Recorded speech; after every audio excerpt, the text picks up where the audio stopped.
Ito ay trap. Kahit basahin nyo pa yan sa mga treasure markings, sa mga treasure code, trap ito mga kasama hunters. Explosive trap. Ito yung trap na kung hindi pa ito kinalawang, active ito. Ito yung trap mga kasama hunters na kapag inapakan nyo or nadiin nyo ng barita, yan yung pumuputok. Kaya ingatan nyo yan mga kasama hunters, inilagay dito sa bungad ng tunnel. Ang ibig sabihin nito mga kasama hunters ay cross tunnel. Itong area na ito, itong tunnel natin hinuhukay, may isa pang secret chamber ito. Mga kasamang hunters, ito na. May mga nakikita tayong mga uling. Ayan o, kita nyo po mga kasamang hunters. Dito sa may bungad, palatandaan na talagang napaka-positive. Itong entrance nilagyan kagad nila ng uling. Ibig sabihin mga kasamang hunters nito na ang deposit ay hindi nalalayo dito. Nandito lang nila inilagay. Ito kiniklearing kasi natin dito sa may gilid, dito sa may kaliwa. At hindi natin napansin, grabe, tinamaan ng bareta mga kasama hunters. Yan o, basag. Yan o. Nabasag mga kasama hunters.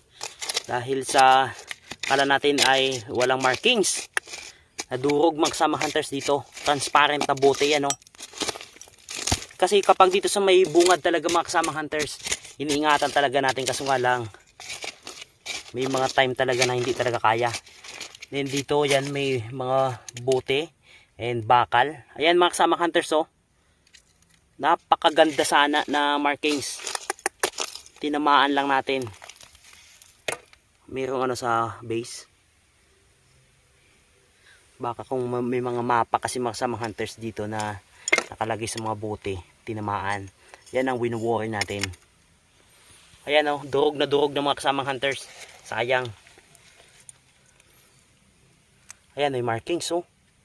Medyo habang dito, yung usad natin napakabagal. Halos every inch, every centimeter, medyo iningatan natin. At dahil papasok tayo sa bungad, ang karaniwan kasi ng mga important treasure markings nakalagay talaga yun sa bungad. At ngayon, dito natin nakuha kanina, nabasag lang dito.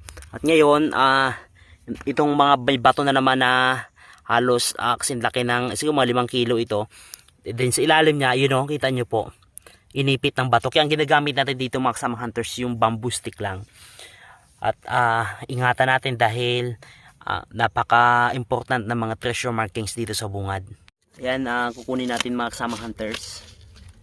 Napakalaga kasi yung pag-mapping natin ng ano sa mga treasure markings na yan. Tulad yan no. Ayan. Ano na lang? Ano kaya ito? Takip?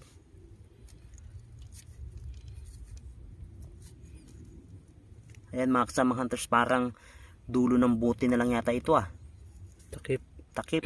Binuo mo siya. Ito, yung nakuha pala natin dito sa dulo, takip. At yung nabasag natin dito ay yung katawan. Inyong mapansin mga kasama hunters, magkahiwalay. Yung katawan nandito, yung takip inilagay nila doon sa dulo, nakapababa, pointing downward. Tapos yung katawan niya naman kasi nabasag, hindi natin mabubuo na. Dito nakapa-slanting dito, nakapabalagbag. At ang kagandahan mga kasama hunters, napakaganda ng markings ng takip. Ayan o, araw.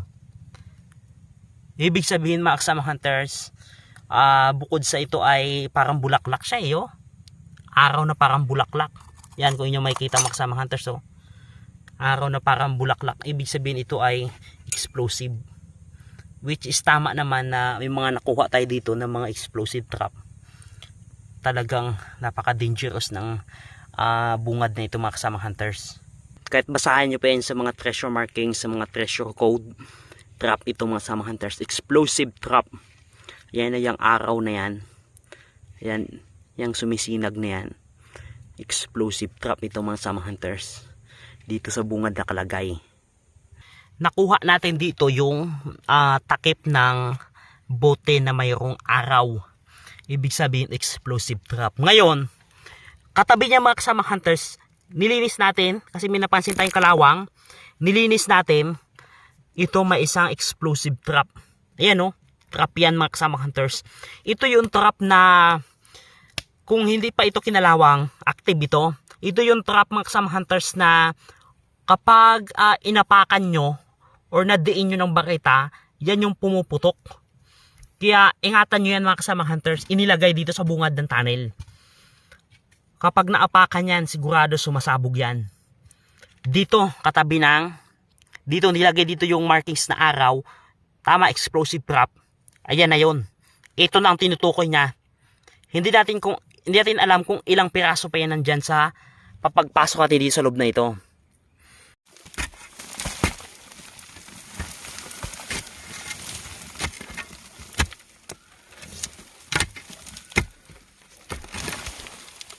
Ito na clearing natin, halos nag-move tayo ng halos 1 feet uli. Dahan-dahan lang, inch by inch. Kumbaga talagang ano lang mga kasama hunters, dahan-dahan lang talaga dahil mahirap nating bakbakan ngayon. Ito na. Dito sa may gilid mga kasama hunters, dito sa mga kinalawang ito, hindi natin mawari kung anong mga bagay na ito. At dito, yan may nakita tayo na bagay na kinalawang. So, ano mo natin, hukayin natin. Ayan na, kinalawang na siya mga kasama hunters.